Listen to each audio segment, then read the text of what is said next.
우리가 그 지난주에 사무엘상 4장을 보게 되면 사무엘상 4장은 끝이 굉장히 암울하게 끝납니다. 엘리 제사장의 자식 아들 중에 며느리가 아이를 낳으면서 이가봇이다 이렇게 얘기하면서 4장이 끝납니다. 이가봇이라는 의미는 무슨 의미냐면 하나님의 영광이 떠났다라는 겁니다. 하나님이 떠나셨다라는 겁니다. 하나님이 떠나셨고 하나님의 영광이 떠났다라는 것은 굉장한 불행을 예고하는 것이죠. 그렇게 끝났는데 우리는 그 끝나가는 그 말미에 보면서 왜 하나님께서 하나님의 백성들을 패배하게 하시고 떠나가실 수밖에 없을까라는 부분들을 좀 살펴보면서 오늘 말씀을 같이 나누겠습니다. 재밌는 실험들을 과학자들이 하는데 그 실험 중에서 벼룩에 대한 실험 이야기가 있습니다. 벼룩이라고 하는 이 벌레는 특징이 자기 몸체보다 엄청나게 수십 배 높은 곳까지 뛰어 올라갑니다. 굉장히 높은 점프력이 있어가지고 자기 몸보다 수십 배 그 이상을 뛰어 올라가는 그 특징이 있습니다. 그래서 이 벼룩을 한 마리를 유리병에 잡아가지고 거기다 집어넣습니다. 그리고 나서 보이지 않는 유리막을 그 병 사이에 이렇게 딱 둡니다. 그러고 나서 벼룩이 그 안에 들어가니까 마음껏 뛰어 올라갑니다. 그런데 보이진 않지만 뛰어 올라가다 보니까 예전 같으면 올라갈 텐데 올라가지 못하고 뭔가 보이지 않지만 부딪혀서 떨어지는 거예요. 그게 어느 정도 반복이 되고 반복이 되다가 보다가 보면 이 벼룩은 그 보이지 않는 투명한 중간에 있는 유리막을 빼더라도 뛰어 올라가다 하더라도 그 유리막이 있는 데쯤 되면 멈추고 내려옵니다. 그게 몸에 이제 프로그램이 들어간 거죠. 유리막은 없어졌어도 그 환경 속에 제한되어진 환경 속에 적응이 되어져서 더 이상 그 이상을 뛰어오르질 못한다는 겁니다. 그런 특징이 이 벼룩 안에 있습니다. 예전에는 마음껏 뛰어 올라갈 수 있었는데 그 유리막이라는 것에 제한된 게 제한이 습득이 되다 보니까 더 이상은 그게 없어져도 뛰어 올라가지 못하는 거죠. 이러한 실험은 벼룩뿐만 아닙니다. 코끼리도 마찬가지입니다. 코끼리를 조련할 때 두꺼운 그 말뚝 같은 것들을 땅에 두고 그리고 거기에 쇠사슬을 묶고 코끼리 발에다가 쇠사슬을 묶습니다. 그 거리가 2m하고 3m 정도가 되겠지만은 그 기간 내에서 코끼리는 계속해서 반복해서 훈련을 받습니다. 훈련을 어느 정도 받고 나면은 어느 순간 되면 조련사가 코끼리 발목에 있는 쇠사슬을 풉니다. 그러나 이 코끼리는 자기가 익숙해져 있는 쇠사슬의 길이만큼 더 나가지 못합니다. 자기를 묶고 있는 체인의 길이 이상을 가지 못하고 그 범주 안에서 말뚝을 중심으로 그 범주 안에서만 돕니다. 이게 굉장히 참 재미있죠. 예전에 제가 시골에 갔을 때 비슷한 예가 하나 있었는데 오늘날은 마켓에 가면은 이 치킨, 통닭이 아주 깔끔하게 포장이 돼서 나오지 않습니까? 그래가지고 다 정리가 돼서 포장이 딱 돼가지고 나옵니다. 굳이 집에서 닭을 잡아야 될 이유도 없습니다. 예전에는 장에 가면은 닭을 사게 되면은 새끼줄에 묶어가지고 닭을 거꾸로 매달아서 가지고 옵니다. 그러면 집에 잔칫날이 있으면은 그게 이제 이틀이든 3일 후든 가지고 오면 닭을 방에다 집어넣든지 부엌 한 구석에 놓습니다. 그렇게 하루나 이틀 정도 지나고 난 다음에 이 닭을 그 새끼줄로 이렇게 둥그렇게 치면은 그 닭은 새끼줄 이상을 넘어가지 못합니다. 심지어 몰아도 닭은 넘어가지 못합니다. 제가 그걸 보고서 이렇게 물어본 적이 있어요. 아니, 저 닭이 도망가면 어떡하려고 저렇게 새끼줄만 이렇게 둥그렇게 해놓고 그러십니까? 물어보니까 우리 어른들이 안 넘어간다고 그러시더라고요. 닭은 자기가 하루 이틀 그 붙잡혀 있었던 새끼줄의 한계에 익숙해져 가지고 그 제한에 적응되어져서 풀어놔도 그 선을, 새끼줄 라인을 넘어가지 못한다는 겁니다. 우리는 이런 미물들을 보면서 한편으로 생각할 때, 아, 이게 참 미물들이니까 그렇겠구나 라는 생각을 할 수 있겠습니다.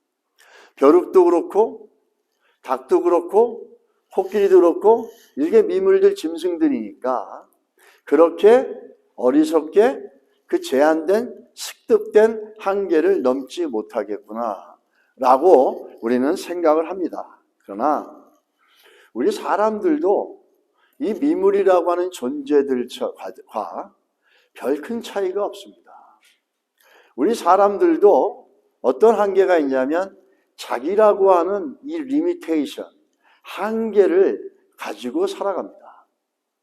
이 사람이라는 우리 존재들도 부족함과 한계, 인간에게 천지를 지으신 하나님을 다 우리는 우리의 한계 속에 있어서 이해하고 또 믿을 수는 없습니다. 우리 사람들은 내가 갖고 있는 지식과 내가 갖고 있는 경험에 그 자기라고 하는 한계 속에서 평생을 살아가게 되어 있습니다. 그래서 광대하시고 위대하신 하나님을 그 작은 제한되어 있는 이성을 갖고 이해하려고 그러고 판별하려고 그러고 판단하려고 합니다. 그래서 영어로 우리가 하나님을 understand 할 수 있지만 comprehension, 종합적으로 이해할 수는 없다 이렇게 얘기합니다. 이게 한계가 있는 거죠. 제가 부모들이 다 그렇죠. 제가 우리 아이가, 큰애가 4살인가 5살 때 됐는데 1, 2, 3, 4, 10까지 얘가 읽는 거예요. 아는 거예요. 너무 기뻐가지고 얘한테 100을 가르쳐주고, 야, 그게 10개가 모이면 100이고 100이 10개가 모이면 1000이고 1000이 또 10개가 만이고 이렇게 막 설명해 주는데 애가 동공이 풀리더라고요. 눈동자가 푹 풀려가지고 뭔 소리인지 멍하더라고요. 그래서 제가 이제 10까지 아는 애에게 1000만을 가르친다는 거는 불가능한 일이구나 하지. 얘가 부모나 선생님 말을 잘 듣고 따라오면 나중에는 100도 이해하고 1000도 이해하고 10,000도 이해하고 그 이상도 이해할 수 있는 거죠. 하나님이 우리 인간이 이렇게 제한되어 있기 때문에 우리 인생을 향해서 하나님이 행하시는 광대하고 위대한 일을 우리의 작은 식견으로 다 이해할 수 없기 때문에 하나님 우리에게 뭘 주셨죠?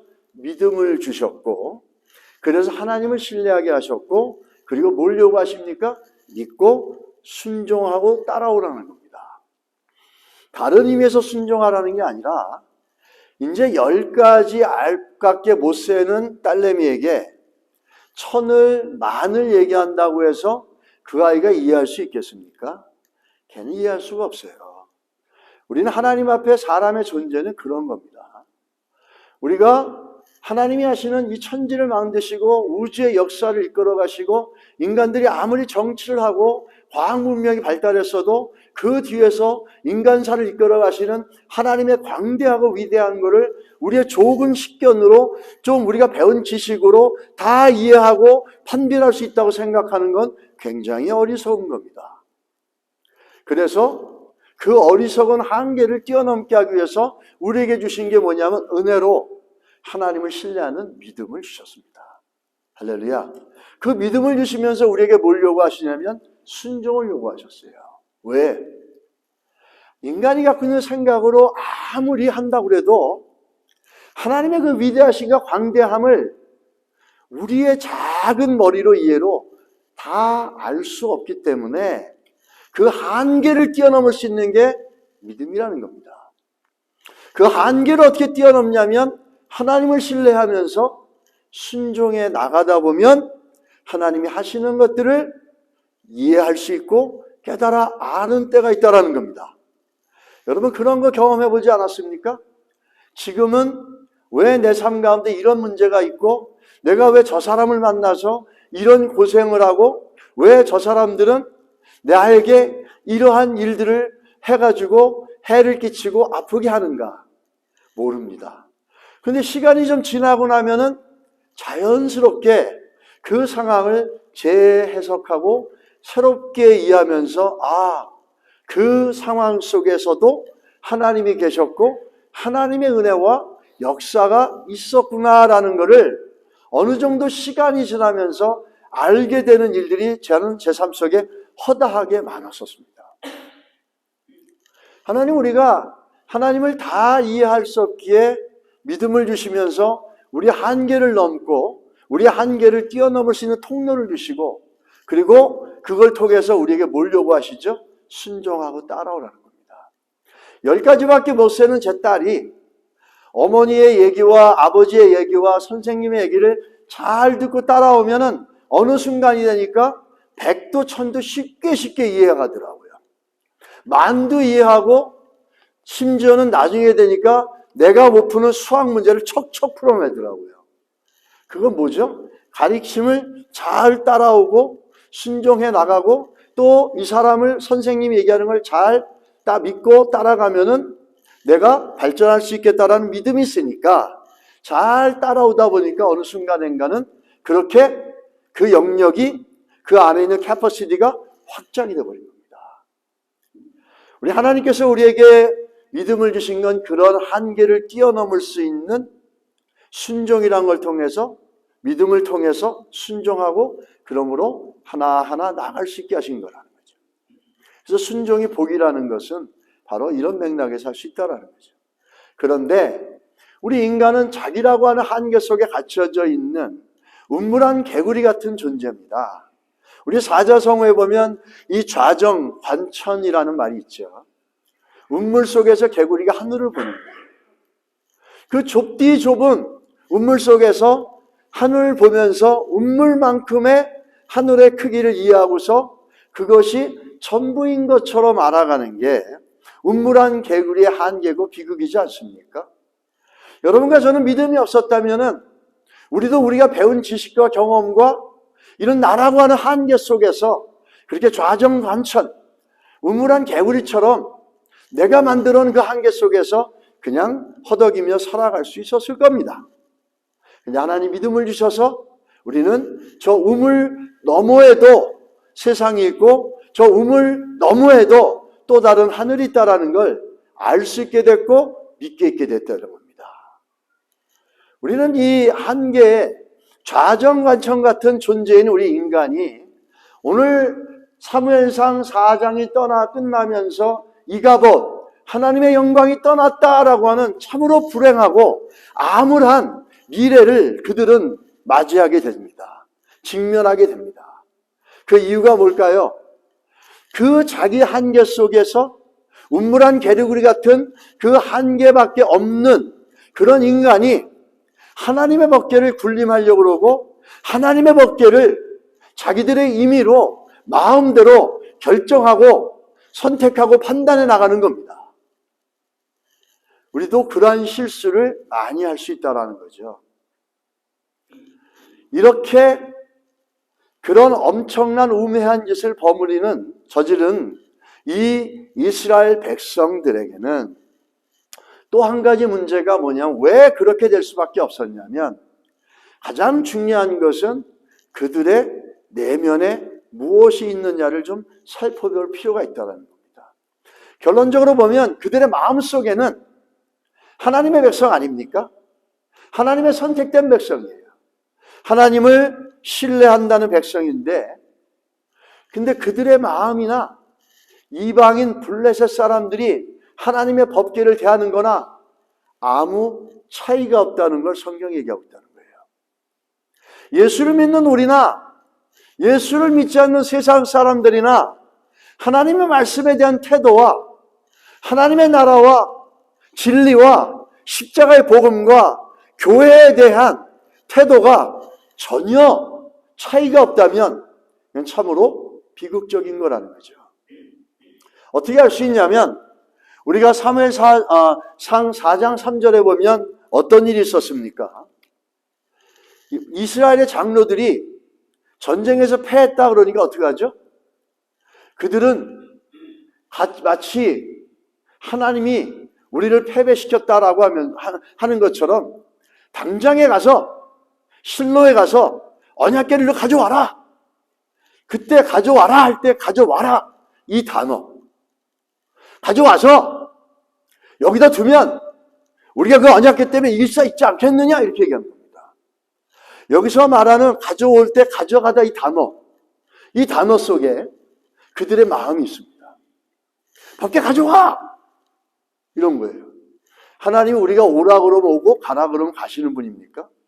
하나님의 말씀이 내가 원하는 대로 이렇다 하면 이렇게 되어지고 저렇게 하면 저렇게 되어지도록 하나님의 말씀이 이렇게 함부로 마구잡이로 해석될 수 있는 겁니까? 그런 게 아니죠. 근데 사무엘상 5장 1절에 보면 블레셋 사람들이 전쟁에 이겨가니까 야 가서 저 이스라엘 백성들이 말하는 하나님의 백궤를 가져와라 이렇게 얘기합니다.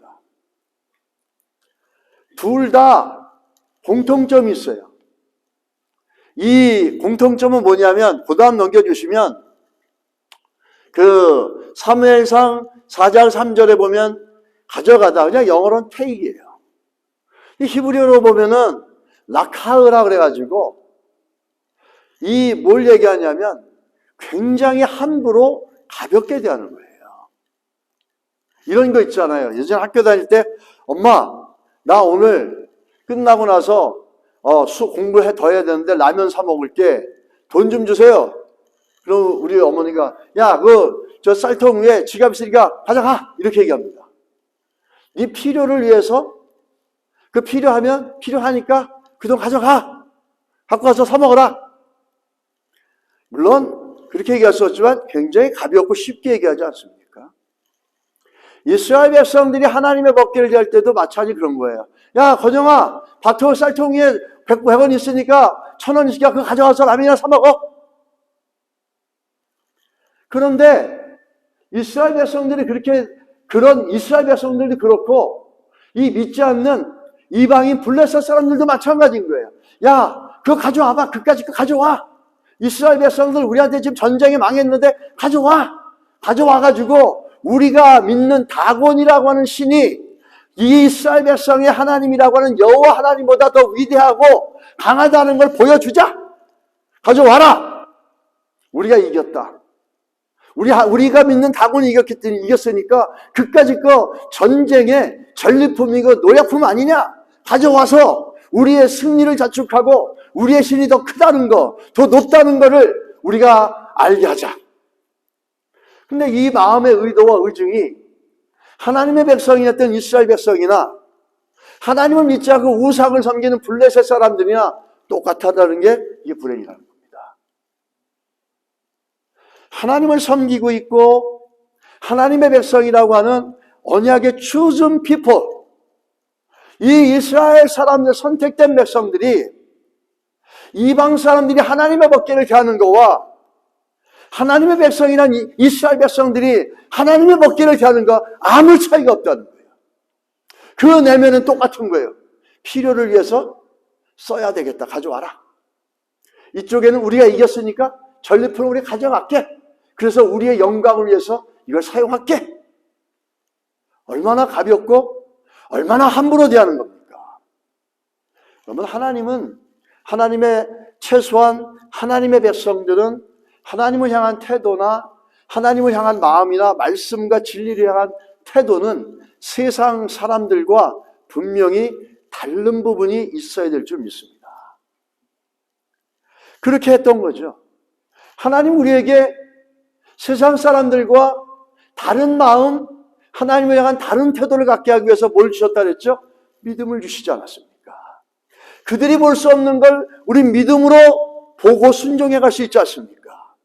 그들이 알 수 없는 것을, 그들이 이해할 수 없는 것을 우린 믿음으로 믿어지고 그럼으로 인해서 삶까지 순종해 나가는 그런 달라진 변화된 디프런 하시 있고 디프런 라이프 스타일이 있는 게 뭐냐면 faith, 믿음이 있다라는 거죠. 그런데 그 차이가 전혀 없었다는 겁니다. 그러면서도 우리 믿음이 있다라고 하는데 그 믿음은 뭐죠? 자기의 필요와 자기의 영광과 자기의 욕구와 자기의 욕망을 위해서 하나님의 법궤를 가져다 쓰는 겁니다. 라카우, 가져와라! 가져와서 우리를 이기게 해라!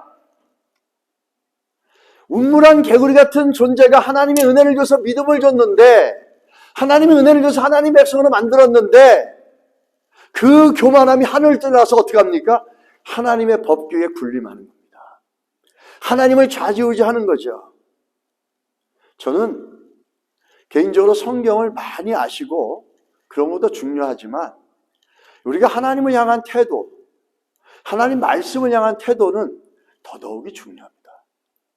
하나님을 향한 태도, 하나님의 말씀을 향한 태도가 겸손한 자들은 하나님의 말씀을 하나를 깨닫더라도 그것을 마음 깊은 지성소에 담아놓고 순종해 나가는 그런 경건하고 거룩한 마음과 삶이 있습니다. 자, 성경을 그냥 지식적으로 아는 사람들은 잘못하면은 그 지식을 갖고 그 지식이 가슴으로 와서 내 안에 지성소에 채워지지 않아서 그냥 머리로만 이해하고 판단하다 보니까 잘못하면은 우리는 그 지식으로 하나님을 아는 지식으로 하나님 위에 군림하는 이 말이 안 되는 그 아주 이상한 아이러니한 현상이 나타날 수가 있다는 겁니다. 여러분, 오늘 이걸 보면서 우리는 하나님을 향해서 어떤 마음을 가지고 있는지 우리가 한번 점검하시고 라카우, 이스라엘 백성들이나 믿지 않는 블레셋 백성들이나 똑같이 하나님 말씀을 대하는 그 모습을 보면서 결과는 뭐죠? 이스라엘 백성들에게는 하나님이 떠나버리는 하나님의 영광이 떠나버리는 암울한 미래가 다가왔고 블레셋은 끊임없이 그 하나님의 법궤를 자기 신들 옆에 놨다가 끊임없이 그 지역에 하나님의 심판에 재앙을 보내는 일들이 일어났다는 겁니다. 여러분, 오늘 이 말씀을 통해서 반면교사로 우리 안에 하나님을 향한 마음들이 어떤지를 다시 한번 좀 점검할 수 있는 시간이 되시기를 예수 이름으로 축원합니다. 한국의 한 교회에 소아암으로 두 눈을 실명한 동진이라는 아이가 있었다고 합니다. 그 아이의 어머님은 강 집사님이란 분인데 그분이 간증하신 내용입니다. 동진이 아들이 생후 9개월째 되었을 때 안과암이라고 하는 진단을 받고 두 눈을 다 실명하게 됐습니다. 게다가 남편은 부도로 엄청난 빚을 져서 정말 겪어야 되는 절망과 고통이 이루 말할 수 없을 때 그런 상황에서 전도를 받아서 교회를 나오게 되었습니다. 그래서 교회를 나와서 이 문제를 해결하기 위해서 몸부림치고 기도해보고 계속 그렇게 하나님 앞에 간구해봤지만 상황은 더 어려워지고 형편은 더 나빠지고 이렇게 되면서 하나님을 원망하기도 하고 그 마음에 의심도 생기고 그랬다는 겁니다. 그러다가 하나님의 말씀을 깊이 깨닫고 하나님의 말씀이 그 심령 안에 깊이 좌정함을 통해서 그는 회개하기 시작했고 눈물로 회개하고 하나님의 성령이 그 마음을 만져서 그 안에 풍성한 은혜가 들어온 거예요. 그러면서 그 마음의 은혜가 충만해지고 하나님의 영으로 충만하니까 오히려 그 감사할 수 없는 상황에 감사가 터져 나오는 겁니다. 그분이 그리고 예전에 고통뿐이었다라고 생각했을 때 감사할 조건들이 전혀 없다고 생각했는데 상황은 똑같은데도 감사할 조건들이 깨달아지면서 많이 눈물로 울고 많이 회개했다라고 하는 겁니다. 그래서 이렇게 고백합니다. 지금 저는 세상적으로 볼 때 가진 것이 하나도 없어 보일 수 있습니다. 눈에 보이는 것은 앞을 보지 못하는 아들과 남편 그리고 아직도 남아있는 빚뿐입니다. 하지만 제 생활은 행복 그 자체입니다. 내게는 내 인생의 주인이신 하나님 아버지와 사랑하는 남편과 두 아들이 있습니다. 그들은 분명히 주님께서 나를 사랑하사 내게 주신 특별한 선물이라 믿습니다. 그래서 더욱더 감사하며 사랑하지 않을 수 없습니다. 여러분, 이것이 성도의 마음이 되어야 될 줄 믿습니다. 아니, 믿음을 가지고 있는 성도들 안에 이와 비스그리미한 거라도 있어야 된다는 겁니다. 조금만 상황이 어려워지면 내 안에 믿음이 있는지 없는지도 모르고 그냥 환경 따라, 상황 따라, 느낌 따라 그냥 가버립니다. 그거와 하나님의 법궤를 라카으 가져와라 아주 가볍게 함부로 대하는 것과 둘 다 공통점 뭐죠? 하나님을 신뢰하는 믿음의 모습들이 내면 안에서 없다라는 거죠. 우리는 그런 걸 보면서 이 성도의 마음들, 우리 마음에 뭐가 있어야 되겠습니까? 은혜가 있어야 돼요. 은혜가 있으려면 은혜가 있는 사람들은 그 안에 뭐가 있습니까? 하나님을 향한 애정이 있고 하나님을 향한 거룩한 감정들이 있습니다. 하나님을 향해서 좀 더 가까워지고 하나님 보시기에 내가 어떨까? 하나님이 내가 이렇게 하는 것에 대해서 어떻게 보실까? 하나님은 나를 어떻게 이끌어 가실까? 내가 하나님 앞에 어떻게 더 드려야 될까? 이런 거룩한 헌신된 마음과 거룩한 감정과 의도가 우리 가운데 있어야 될 줄 믿습니다. 이게 성도들의 마음 안에 있어야 되는 거죠. 왜냐하면은 우리 살아계신 하나님은 우리들의 마음을 보고 계십니다. 살아계신 하나님은 이스라엘 백성들이 하나님의 법궤를 가볍게 함부로 여기는 그 내면을 다 보고 계셨습니다. 그래서 이가봇 그들을 떠날 수밖에 없었던 거죠. 하나님 우리들의 살아계셔서 여러분과 제 내면의 깊이가 어떤 생각을 갖고 있고 그것을 듣고 계시고 보고 계시고 다 알고 계십니다. 살아계신 하나님 우리에게 요구하는 건 뭐냐면 다른 게 아니라 우리들의 마음입니다. 그래서 사무엘상 16장 7절에 뭐라고 얘기합니까? 여호와께서 사무엘에게 이르시되 그의 용모와 키를 보지 말라. 내가 이미 그를 버렸노라. 내가 보는 것은 사람과 같지 아니하니 사람은 외모를 보거니와 나 여호와는 뭐를 본다고요? 중심을 보시느니라. 중심이 뭐죠? 마음입니다. 우리 마음을 보신다는 거예요. 여러분, 하나님께 마음을 들이시는 우리가 될 수 있게 되기를 주의 이름으로 축복합니다. 하나님을 향해서 우리 마음이 있고 하나님을 향해서 우리 안에 거룩한 소원들과 열정과 애정이 있을 때 우리는 하나님의 영광이 우리들 삶 가운데 충만하게 내재감을 알 수 있게 될 줄 믿습니다. 두 번째 보면은 이 이방인들이 하나님의 법궤를 빼앗아 가서 어떻게 했습니까? 그 아스돗이라고 하는 도시에 다곤 신전이 있는데 블레셋은 5개 지역으로 나눠주는데 그 5개 지역 중에서도 가장 큰 도시예요. 거기가 마치 수도 같은 거죠. 가장 큰 도시고 거기에는 다곤이라고 하는 우상을 섬기는 템플이 가장 큰 게 거기 있었습니다. 거기로 하나님의 법궤를 가져가서 그 신전에 가지고 들어가서 오늘 뭐라고 얘기합니까? 하나님의 법궤를 다곤 신상 옆에 세웠더라 이렇게 얘기합니다. 그 다곤 신상 옆에 세웠더라라고 얘기하는 거죠.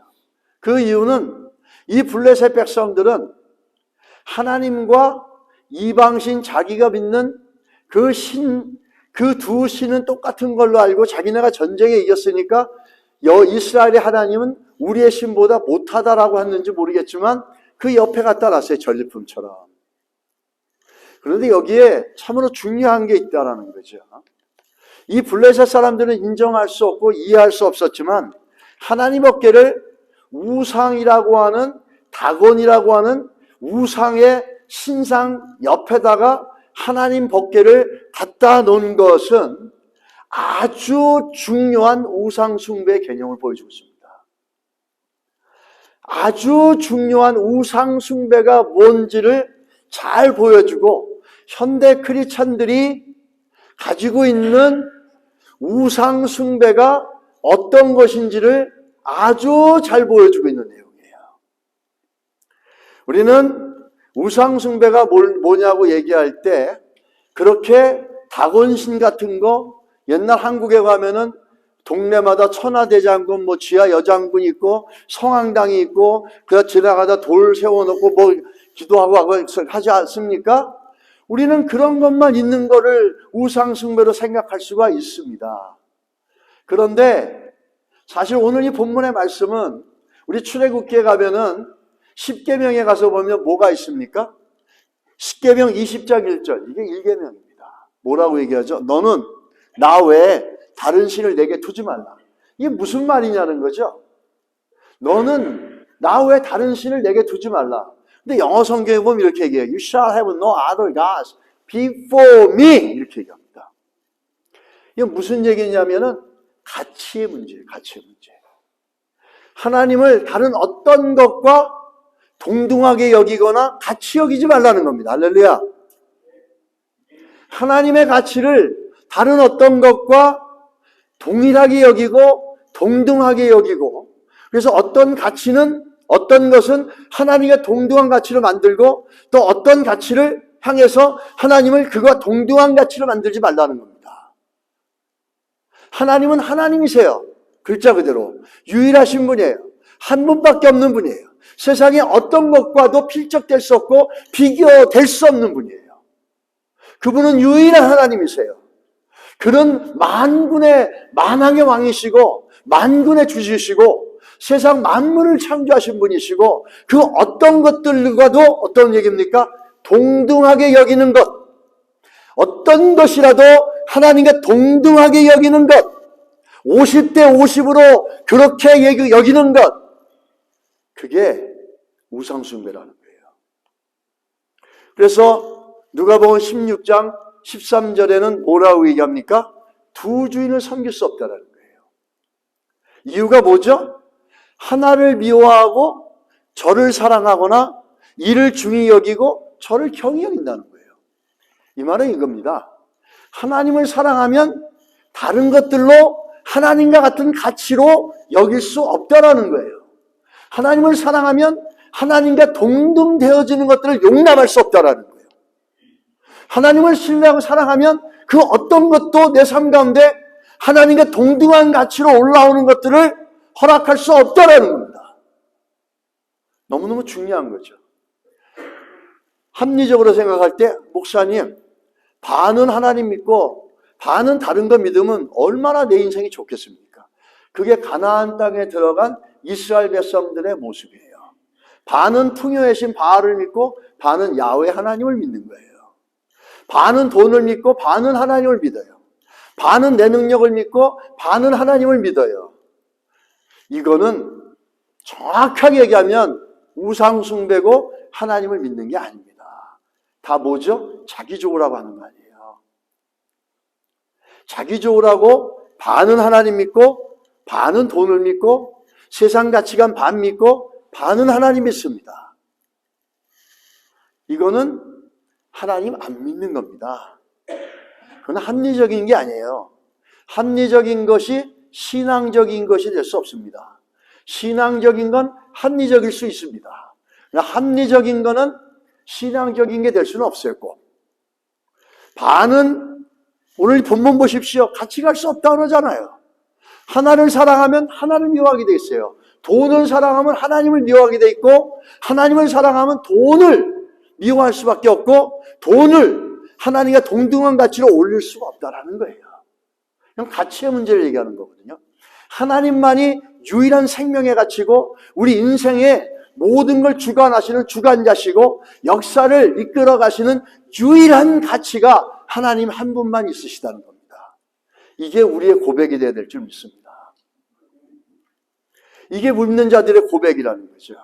그게 안 되면 하나님 밖에 가져와! 라고 하는 이스라엘 백성들의 그 터무니없는 내면의 모습들, 우리 것이 될 수 있다는 겁니다. 하나님과 동등한 가치를 여기는 것들, 여러분들 그런 것들이 있으십니까? 내 배경, 내 힘, 내 능력, 내 건강. 어떻게 할 수 있냐면 하나님만이 유일하신 주인이라고 믿지 않고 다른 것들과 섞여진 것을 어떻게 할 수 있냐면, 내가 그렇게 하나님과 동등하게 느끼면서 믿어왔던 것들이 사라질 때, 그때 우리는 뭘 느끼죠? 아, 내가 이것을 하나님과 동등한 가치로 여겼구나라고 하는 걸 알 수 있습니다. 왜냐하면 내가 그렇게 하나님과 동등한 가치로 믿어왔던 것들이 없어질 때 그 허무함과 절망감과 두려움은 마치 하나님이 살아계시지 않는 것 같은 절대 절망감을 느끼거든요.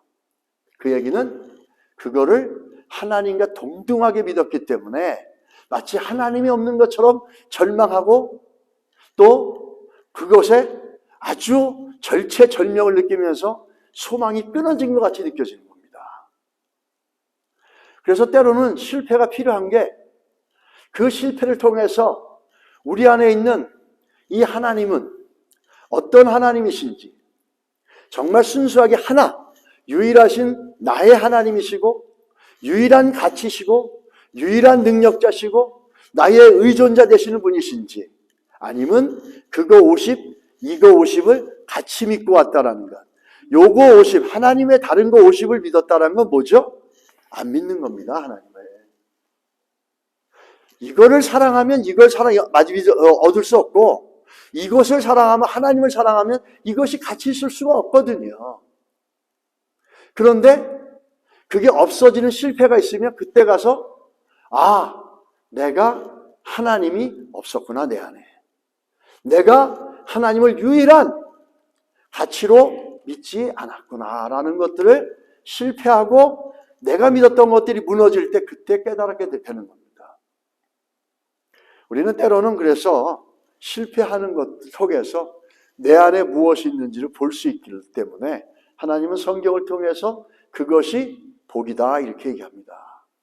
그 교만함과 혼탁함과 혼합된 우상 숭배하는 신앙 가운데 내버려 둔다면 그 영혼의 결말은 뭐죠? 이가봇, 하나님의 영광이 떠나게 됩니다. 하나님 그걸 막기 위해서 때로는 그렇게 우리들에게 아픔의 시간을 줄 수 있다는 거죠. 그러나 그거는 회복의 시간이지 절대로 절망과 영원한 아픔은 아니라는 겁니다. 하나님을 믿게 되면, 하나님을 사랑하게 되면 우리는 다른 것이 하나님과 동등한 가치의 자리에 둘 수 없게 되는 것은 바로 우리 안에 있는 구원의 믿음의 DNA가 우리를 그렇게 만들어버린다는 거예요. 그런데 이 두 가지가 같이 있다는 건 내 믿음의 DNA가 죽었든지 아니면 없든지 둘 중에 하나겠죠. 우리는 이런 것들을 보면서 이 우상 숭배라는 것, 신상을 세워놓고 절하고 소원을 비는 눈에 보이는 그게 아니라 우리 안에 이렇게 슬그머니 들어와서 하나님과 동등한 가치의 자리에 쓰려고 하는 것들이 있다면 여러분 오늘 이 시간을 통해서 분별해 나가시는 복이 임하시기를 예수 이름으로 축원합니다. 그래서 하나님만이 유일한 우리 안에 지존자시고 우리 안에 인생을 이끌어 가시는 분이시며 영원한 가치가 하나님만이 그분이 우리의 영원한 가치라는 그 믿음의 고백이 새롭게 회복되어져서 살아계신 하나님과 동행하는 인생이 되시길 축복합니다. 우리 한국에 보면은 그 단군교라는 게 있었습니다. 그 한국에 단군교란 종교가 있었는데 5,000년 전에 우리나라의 시조라고 하는 신화, 단군을 그 민족의 어떤 신화와 시조로 믿는 게 아니라 완전히 신으로 믿는 종교입니다. 이 전국적으로 그 당시에 꽤 오래전이지만 신도수가 한 5,000명 정도 있었다는 겁니다. 그 5,000명 정도에 달하는 단군교의 교주가 여기서 보시는 그 김혜경이라는 분이었습니다. 그는 오랫동안 수십 년 동안 무슨 운동을 했냐면 기독교 축출운동을 벌이면서 단군교를 이끌어오고 밤마다 자기가 믿고 있는 산신령이나 귀신들로부터 그 다음날 올 사람들의 점들을 다 받고 그들을 점을 쳐주고 그들의 인생에 뭐가 있을지를 기가 막히게 막혀냈던 사람이었던 거예요. 이 사람은 그 예수를 믿고 나서 이 단군교를 해체합니다. 사실은 누가 전도한 것보다도 밤마다 매일같이 자기가 믿는 단군교, 단군에게 기도하는 중에 하나님의 놀라운 음성을 듣게 되면서 그가 바뀌게 되고 예수를 믿게 되면서 교회를 나오게 됐어요. 이 예수를 만나면서 그가 하는 고백이 있습니다. 나는 지금 생애 처음 참다운 평안을 맛보고 있다. 예수 그리스도를 구주로 영접한 후에 얻게 된 가장 귀한 선물이다. 학봉대선사, 당군고 교주, 이것이 지난날 본명과 함께 따라다닌 나의 별칭이었다. 그러나 지금 나는 그리스도의 종, 하나님의 아들, 이런 새 이름을 얻었다.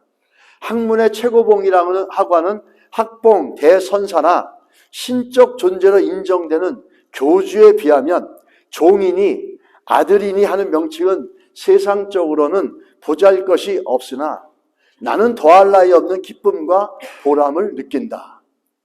그리고 하나님께 너무 감사할 따름인데 너무너무 감사한 건 뭐냐면 10계명 제1, 2계명을 지키지 못한 나에게 구원의 손길을 들이우셔서 감격의 마음을 억누를 수 없게 하시고 이제는 우상 숭배가 아니라 하나님을 경외하는 삶이 되어졌다라는 겁니다. 자기는 과거에 우상 숭배뿐만 아니라 기독교인들을 말살하자고 부르짖었던 사람이었는데 외래 종교, 서양 종교의 기독교로 인해서 우리 민족이 멸망한다라고 외쳤던 사람인데 변한 나의 모습은 내가 생각해도 가히 상상할 수가 없다. 이렇게 얘기를 합니다. 그는 언젠가 우상을 향해서 단군을 향해서 초상을 향해서 기도하러 들어갔다가 찾아오신 하나님의 놀라운 신비한 방법으로 그는 교회에 나오고 예수를 믿게 됐습니다. 그때 하나님이 자기에게 이런 말씀하셨대요. 나는 내가 미워하던 하나님이다. 모든 걸 버리고 나를 따르라. 나는 너를 사랑한다. 나는 세상에 생명을 주기를 원한다. 그 음성을 듣고 스스로를 생각하기를 지금 나는 지금까지 자신은 어느 누구에게도 사랑한다는 말을 들어본 적이 없었다는 걸 깨달았다는 겁니다. 그러면서 그때 어릴 때 다녔었던 교회에서 불렀던 찬양이 갑자기 기억이 나면서 내 영혼이 은총이오와 하나님의 진리 등대 이런 찬양들이 갑자기 입속에서 터져 나오는 거예요. 자기가 이거 미친 거 아닌가, 이 돈 거 아닌가 이렇게 생각까지 했었다고 합니다. 그는 얼마나 단군교에 영향력이 있으면 그 사람이 쓰는 책이 그 사람이 얘기하는 것이 단군교의 경전이 되어버렸어요. 그는 절대적인 위치가 있었지만 예수 그리스도를 만나고 참 진리, 참 생명을 얻고 나서 완전히 바뀝니다. 그러면서 제일 먼저 한 게 뭐죠? 단군교를 해체합니다. 단군교를 해체하고 그리고 단군 예배를 드리던 서울 송파구에 단군당이라고 있었다고 합니다. 그거를 갖다가 이제 주님을 예배하는 예배당으로 변경을 시켜버리는데 여전히 오랫동안 수십 년을 단군 초상화가 있었는데 사람이 그리고 사람이 만든 거 아닙니까? 날마다 그걸 보면서 기도하고 그 앞을 지나갈 때는 발소리도 내지도 않고 숨소리도 죽여가면서 그렇게 지나다녔던 거예요. 그렇게 그냥 초상화인데 그들에게는 신과 같이 된 거죠. 근데 그거를 갖다 띄려고 하는데 너무너무 두려워서 뛸 수가 없는 거예요. 그래가지고 자기가 다니는 교회 목사님한테 부탁을 했답니다. 그러면서 자기와 함께 단군 교를 섬겼던 사람들과 함께 같이 이제는 예수를 믿게 됐는데 그 사람들과 같이 목사님께 부탁해서 초상화를 띄워달라고 부탁을 했대요. 자기들은 무섭고 두려워서 그걸 뛸 수가 없겠죠. 그러지 않겠습니까? 아무래도 수십 년을 자기들을 이끌어가는 신이라 생각하고 절하고 경배하고 기도하고 그랬던 그 초상화, 인간이 만든 초상화지 않습니까? 근데 그걸 신처럼 여겼던 거예요. 그런데 뛰질 못하니까 목사님에게 부탁해서 목사님이 와서 뛰는데 모두가 다 긴장을 하면서 목사님을 주목하더래요. 뛰어낸 초상화에 그분들이 불을 붙여달라고 부탁을 해서 불을 긋고 성냥을 켜서 불을 붙였답니다. 활활 타오르는데 그게 타오르는 데까지 아무것도 일어나지 않았던 거예요.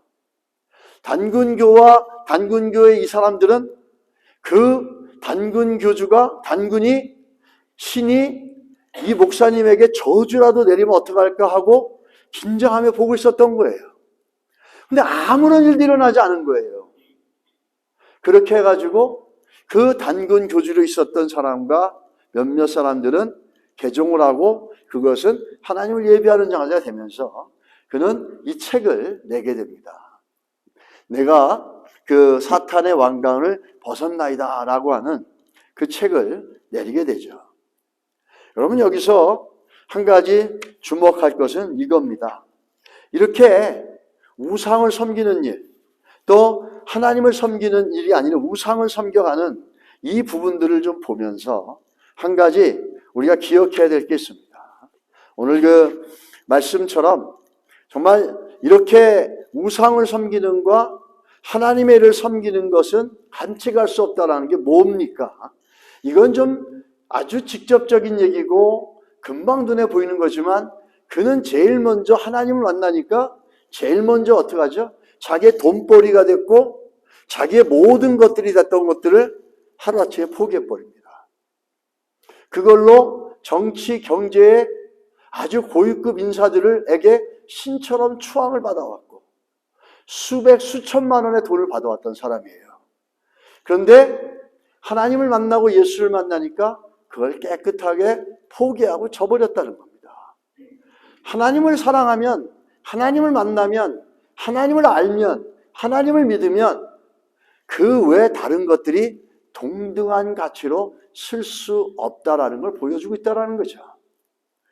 내가 가지고 있는 것들이 뭔지 모르지만 그것이 하나님과 동등되게 여기는 그런 보이지 않는 우상 숭배에서 여러분과 제가 분별해서 하나님만이 영광받는 인생이 되시기를 예수 이름으로 축복합니다. 이 우상을 섬기는 것, 우상을 섬기는 것들에 대해서는 어떤 성경 말씀이 뭐라 그러냐면 우상을 섬기는 자는 우상처럼 어리석어진다는 거예요. 이 당군교주 김혜경 씨라는 분이 하나님을 만난 후에 당금 초상화를 내릴 때 얼마나 두려워하고 무서워했습니까? 이것 자체가 어리석음이라는 거죠. 왜냐하면 그 초상화는 사람의 손으로 만든 거거든요. 그래서 성경 말씀에 보면 시편 115편 4절에서 8절에 이렇게 얘기하죠. 저희 우상은 은과 금이요 사람의 수공물이라. 입이 있어도 말하지 못하며 눈이 있어도 보지 못하며 귀가 있어도 듣지 못하며 코가 있어도 말하지 못하며 손이 있어도 만지지 못하며 발이 있어도 걷지 못하며 목구멍으로 소리도 못하느니라. 근데 마지막이 재밌습니다. 우상을 만드는 자와 그것을 의지하는 자가 다 그와 같이 뭐라는 거죠? 어리석고 무능력하고 무기력하다는 거죠. 우상이라는 사람이 만든 것들을 갖고 섬기는 사람들, 섬기는 우상 숭배자는 그 어리석음, 그 나무떼기 갖고 돌덩이 갖고 아무것도 아닌 거를 섬기는 것처럼 그 인생도 어리석고 아무것도 아닌 존재가 되어질 수밖에 없다는 거예요. 그게 우상 숭배가 갖다 주는 또 하나의 안타까운 결과입니다. 그럴 수밖에 없겠죠. 하나님의 지혜가 있고 하나님의 은혜가 있다면 우리는 그런 우상 숭배 안 합니다. 아유, 목사님 요즘 누가 그런 거 합니까? 그럴까요? 오늘날 한국 보십시오. ARS로 마음만 먹으면 얼마든지 점칠 수 있어요. 언제든지. 그런 게 허다합니다. 얼마나 많은지 몰라요. 방송에도 여기저기에서도 점 보는 거 수없이 나오고, 그래서 이 방송을 통해서 국민들에게 이 점 보고 점을 치러 다니는 것들이 아무것도 아니고 그냥 확률이고 통계라고 얘기하면서 쉽게 접목하고 쉽게 접할 수 있도록 만들어주고 있다는 거예요. 아니, 문명이 이렇게 발달하고 경제가 이렇게 발달했는데 왜 이렇게 점치는 일은 많고, 왜 이렇게 무당 찾아가는 일이 더 많고, 더 무당과 이 점치는 사람은 더 많아진 이유가 뭡니까? 문명이 바뀐다 그래도 인간 안에 있는 죄성은 바뀌지 않습니다. 과학이 아무리 바뀐다 할지라도 인간 안에 하나님을 거부하고 우상을 섬기려고 하는 그 어리석고 속된 마음은 바뀌지 않습니다. 복음이 들어가기 전까지는. 이렇게 그런 사람들을 성경은 뭐라고 하죠? 니네가 섬기는 그 우상만큼 어리석다라는 거예요. 그 나무떼기만큼, 그 돌떼기만큼 너희들도 어리석고 답답한 존재라는 겁니다. 그래서 우상 숭배는 우리에게 그런 어리석음을 만든다는 거죠. 그러나 반대로 하나님은 성경에 뭐라고 얘기합니까? 성경은 너무 당당하게 얘기하고 있어요. 대표적으로 사도행전 7장 34절에 보면 이렇게 얘기하죠. 내 백성이 애굽에서 괴로움 받음을 내가 정령이 보고 그 탄식하는 소리를 듣고 저희를 구원하려고 내려왔노라. 아멘. 하나님은 어떤 분이시라고요? 여러분과 저의 삶을 보고 계시고 있고 우리의 마음에 무엇이 있는지를 보고 계시고 우리의 한숨 소리, 우리의 절망의 소리, 우리의 아파하는 소리, 우리의 절규하는 소리, 우리의 간구하는 소리, 기도 소리를 듣고 있다는 겁니다. 보고 듣는 걸로만 끝나는 게 아니라 그 하나님은 우상과 다르게 뭐죠? 직접 우리 인생 가운데 찾아오셔서 살아계신 하나님의 능력을 보이시면서 우리와 함께 호흡하시고 우리의 삶의 문제 속에서 함께 그 길을 임마누엘하면서 함께 가시는 하나님. 그러면서 우리를 이끄시고 우리를 인도하셔서 마침내는 그 문제를 통해서 존귀함을 하나님 받으시고 우리의 인생을 또 존귀하게 만들어주시는 승리하게 하시는 살아계신 하나님이라는 겁니다. 오늘 여기서 구원하다는 그 말씀은 어떤 뜻이냐면 웅덩이에 빠진 걸 끌어내 주다 이러는 겁니다. 우리는 우물안 개구리 같은 인생들이었어요. 우물안 개구리 같이 그 내가 배운 지식 하나, 내가 경험한 그 경험의 우물 안에서 하늘을 보면서 그게 전부인 줄 살아갔는데 하나님께서 그 우물안 같은 죄와 절망과 무지함의 구렁이에서 우리를 건져 빼내주신다는 겁니다. 하나님이 우리를 건져 빼주셔서 믿음으로 건져 빼주셔서 야, 우물안이 전부가 아니야. 내가 만든 이 세상을 좀 봐봐. 이렇게 넓고 위대하고 광대하다는 거다. 어떻게 할 수 있냐? 너는 나를 신뢰함을 통해서 이것들을 보아갈 수 있고 알아갈 수 있고 네가 그렇게 믿음으로 나를 따라하고 신종하면 이 강대함과 하나님 만든 창조하신 그 위대함들을 너는 너의 인생 가운데 기쁨으로 또 만족함으로 경험하고 느끼며 즐겨가는 정말 살아있는 삶이 되고 살아있는 하나님이 우리의 인생을 붙잡아 가시는 것들을 볼 수 있을 거라는 겁니다. 오늘 예수 그리스도를 우리 안에 믿고 있는 우리들은 우물안 안에 갇혀 있어서는 안 되는 믿음을 주셔서 더 넓고 무엇보다도 하나님의 광대하심을 믿으면서 순종해 나갈 수 있는 마음을 우리들에게 주신 줄 믿습니다. 이 살아계신 하나님을 우리가 신뢰하고 그분이 가장 우리에게 원하는 게 뭘까요?